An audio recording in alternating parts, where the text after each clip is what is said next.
இப்போ யார் இந்த கதையுடைய வில்லன், வில்லி அப்படிங்கிறது நமக்கே வந்து ஒரு பெரிய கேள்விக்குறியாகிற மாதிரி வந்து இப்போ கதையை கொண்டு போயிட்டுருக்காங்க.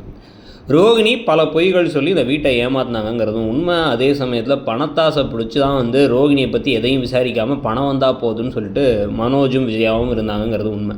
இப்போ ஏதோ இவங்களும் நியாயம் பேசுகிறாங்க, அவங்களும் நியாயம் பேசுகிறாங்க. அடே இவங்க ரெண்டு பேரை பார்த்தாலும் அவன் நல்லவங்க மாதிரி தெரியலையடாங்கிற மாதிரி தான் இருக்குது ரெண்டு சைடை பார்த்தாலும். இதுக்கு நடுவில் வந்து இன்னமும் கொஞ்சம் பேக்காக இருக்கிறது யார் அப்படின்னா வந்து அது முத்துவும் மீனாவும் மட்டும்தான். எப்பயும் போல் தியாக உள்ளங்களா நல்ல உள்ளங்களா வந்து அண்ணாமலையும் சேர்ந்துருக்காங்க.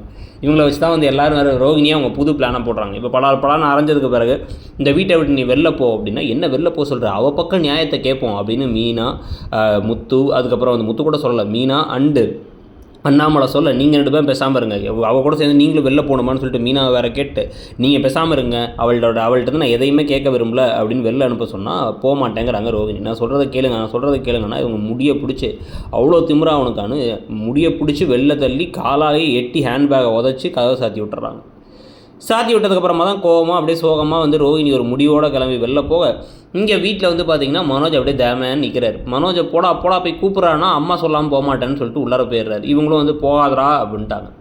இவங்க நேராக இப்போ வித்யா வீட்டுக்கு போனால் வித்யா பரிதாபமாக வந்து அதெல்லாம் வந்து இப்போ எதுவுமே தெரியாமல் அவங்க என்ன தலை கலைஞ்சிருக்குன்னு சீப்பை கொண்டு வந்து கொடுக்க சீப்பை தூக்கி போட்டு நடந்த உண்மையெல்லாம் சொல்கிறாங்க. சொன்னதுக்கு பிறகு இதுக்கப்புறம் அவ்வளோதான், நீ அவங்கள ஏமாற்றிட்டு தானே இருந்த, அதனால தான் அப்படி மாட்டிக்கிட்டேன் அப்படி இப்படின்னு பேச அதெல்லாம் கிடையாது, திருப்பி அந்த வீட்டுக்குள்ள நான் போயிடுவேன். எப்படி அப்படின்னா அங்கே அண்ணாமலைன்னு ஒருத்தர் மிக்சர் சாப்பிட்டுட்டு இருப்பார், பயங்கரம் பேக்காக இருப்பார்.